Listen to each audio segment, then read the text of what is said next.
गुरुदेव, कल धनतेरस भी है। जो लोग धन के लिए तरसते हैं, उनको धनतेरस पर क्या करना चाहिए जिससे जीवन में समृद्धि होए?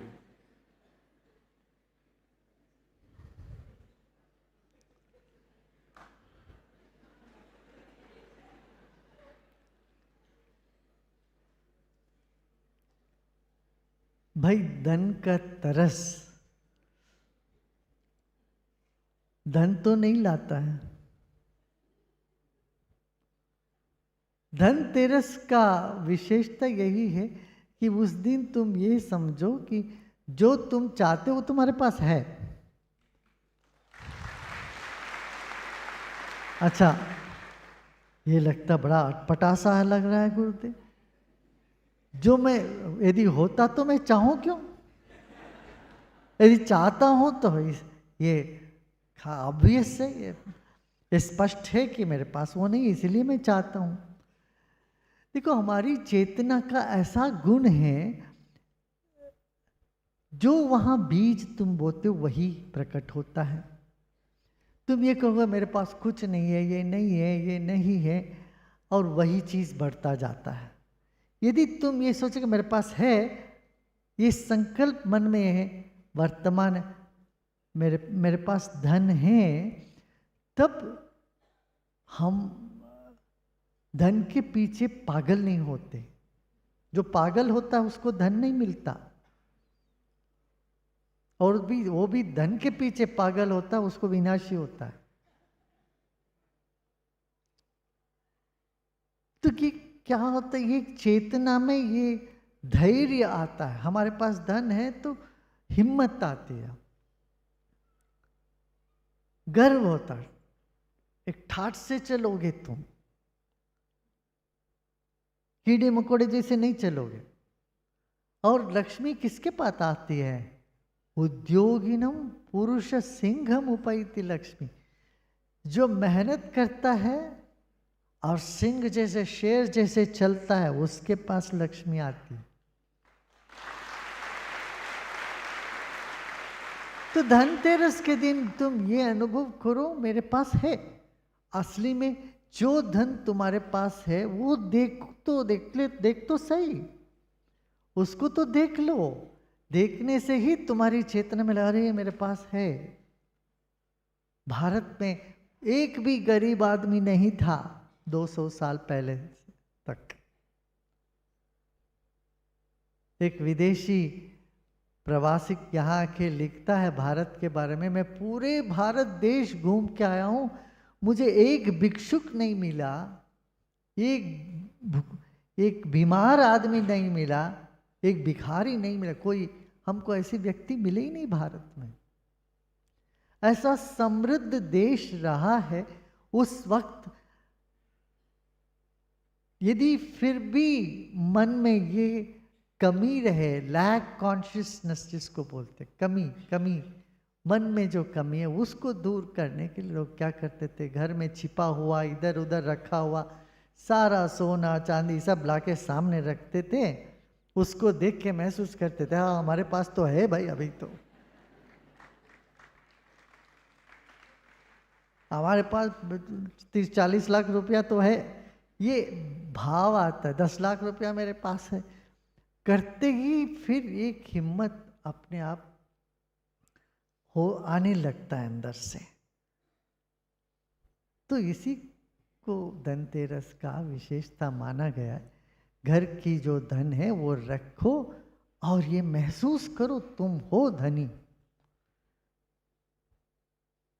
फिर जो धन कमाने के लिए जो काम करो, काम करो, मेहनत करो। रोज नहीं धनतेरस, साल में एक ही बार आता है। रोज ये नहीं बोलते फिर हाँ हम धनी हैं, हम धनी हैं, तब तो पागल ही हो तुम। एक दिन कम से कम अपनी चेतना से जो कमियां हैं, इस कमियों को उखाड़ के फेंको। मैं गरीब हूं जी, मैं भिखारी हूं जी, मैं ये हूं जी, मैं वो हूं जी, ये सब चीजें हटा दो मन से। शेर जैसे चलो। जो तुम्हारे पास है वो औरों के पास वो भी नहीं है। वो देखो, अक्सर लोग क्या कहते हैं, अपने को अपने से ऊपर वालों से कंपेयर करते हैं। अरे उसके पास तो बहुत है, मेरे पास एक मकान है, उसके पास 4 है।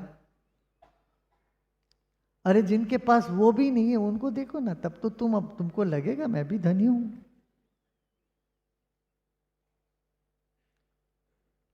तो ये एक प्रथा थी, धनतेरस। सब देवी देवताओं की आराधना के लिए अलग अलग ये प्रसंग है, मौका है। वैसे तो सब देवी देवता हमारा रोज है ही है, हमेशा है।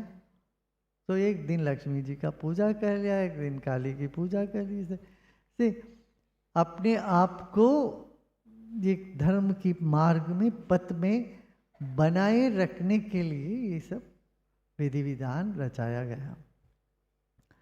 और मैं ये कहूँगा बहुत ज़्यादा तुम कर्म कांड में उलझो मत, थोड़ा बहुत होना अच्छा है। क्या करते हैं लोग, दिन रात कर्म कांड में डूबे रहते हैं, उनको भी ज़्यादा कुछ मिलना नहीं। और कुछ लोग बिल्कुल कुछ नहीं करते, दिवाली के दिन भी वो एक दिया भी नहीं जलाते घर में। वो एक और एक्सट्रीम है, दोनों नहीं है। बीच में कम से कम दिवाली के दिन द्वार बंद, वो क्या द्वार बंद करते हैं, तोरण बांधो, घर साफ करो, कम से कम एक दिया जलाओ। वो देखो, दिया जलाते ही घर में एक वातावरण में परिवर्तन आता है कि नहीं? आता है ना। ऐसे वातावरण बनाना चाहिए, पूजा से वातावरण बनता है। अच्छे वातावरण निर्माण करने के लिए ये एक मौका है।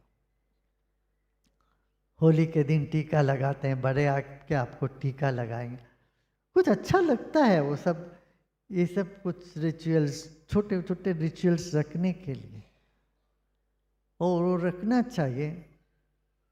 और बिल्कुल कम्युनिज्म की तरफ चलेंगे, जो कम्युनिस्ट होते हैं ना, वो कुछ भी नहीं करते हैं, तिलक भी नहीं करते, वो भी नहीं कराते, ये भी नहीं कराते। अरे हम कुछ नहीं करेंगे, ना करो भाई, देखो तुम्हारा जीवन क्या, कितना खुशी है, कितना उत्सव है तुम्हारे घर में। ऐसी माहौल है, क्या वातावरण है जहाँ पर एक जैसे कोई त्योहार जैसे हो?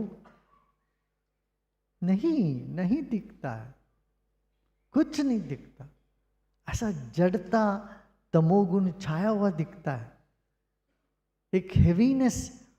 How many of you have felt this? People who don't do nothing in their home, like a communist home, you go there, there is certain sort of heaviness in the atmosphere. How many of you observed? एक भारीपन लगता है पूरा वातावरण में।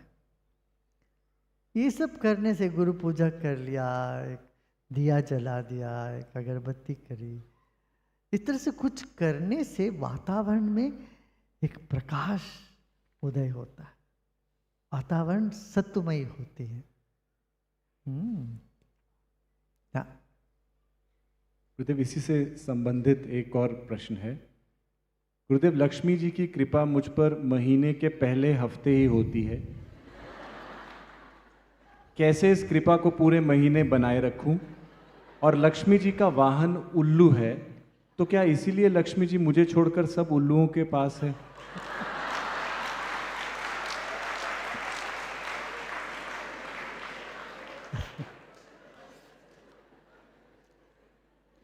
हो सकता है भाई, मगर इसीलिए लक्ष्मी को बड़ी चंचल भी बोला गया है, चंचल है लक्ष्मी। अच्छा, दूसरी बात, वो हमेशा वाहन में थोड़ी ना बैठे रहेगी, कभी कभी वाहन में तो कहीं ना कहीं जाती है, मगर उधर से उतर भी जाती है। तो जितने उल्लू के साथ लक्ष्मी रही, वो बाद में वो कुछ नहीं रह गया, ऐसा भी हुआ है कि नहीं? हाँ, देखते जाओ कितने उल्लू हैं जिन पर लक्ष्मी सवार हुई है, फिर समझ लेना वो वहां से हटके बैठ गई अपने कमल पर।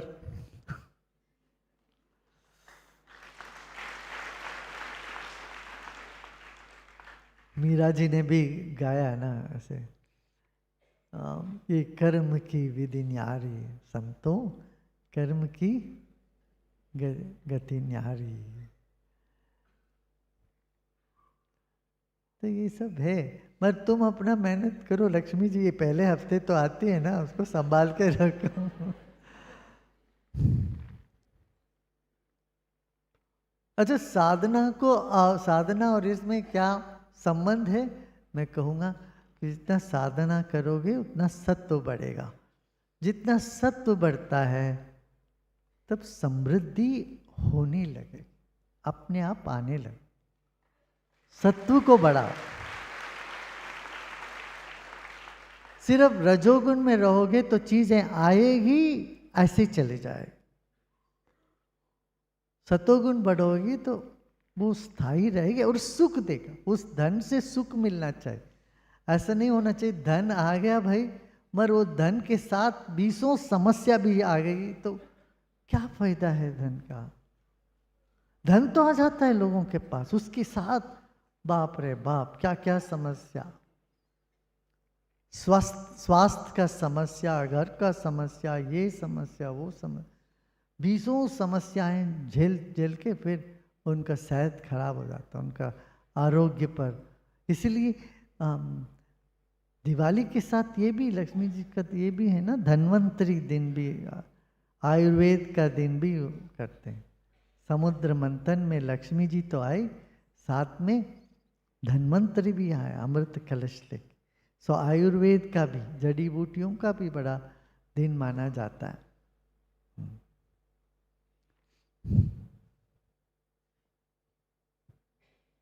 गुरुदेव, सत्य की खोज स्वाभाविक है और दुनिया भर का जतन करके, साधना करके अगर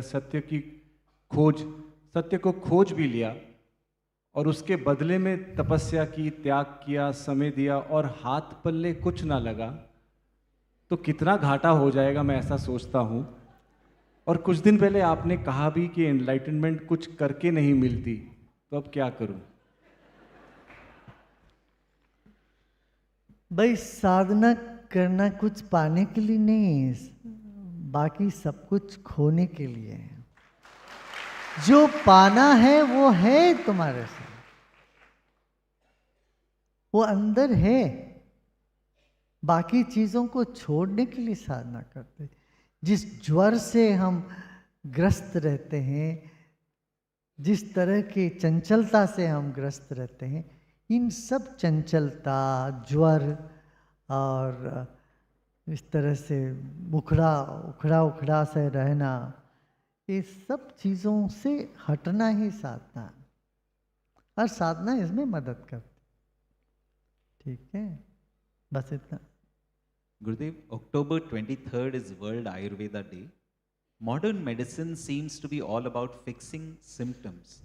What is the concept of health or swasthya according to Ayurveda? It's holistic science of life. Not just physical, it's physical, mental, behavioral. Ayurveda is the only science which is in music form, which is in poetry form. Every verse is a poetry.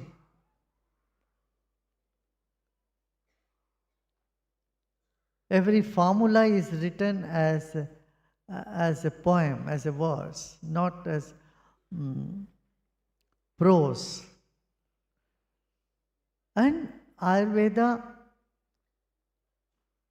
is the only science which talks about the behavior of a person connected with a state of the body. Vata, Pitta, Kapha, and how a person with Kapha will behave. I mean, this is a great science where psychology and medicine are so closely connected.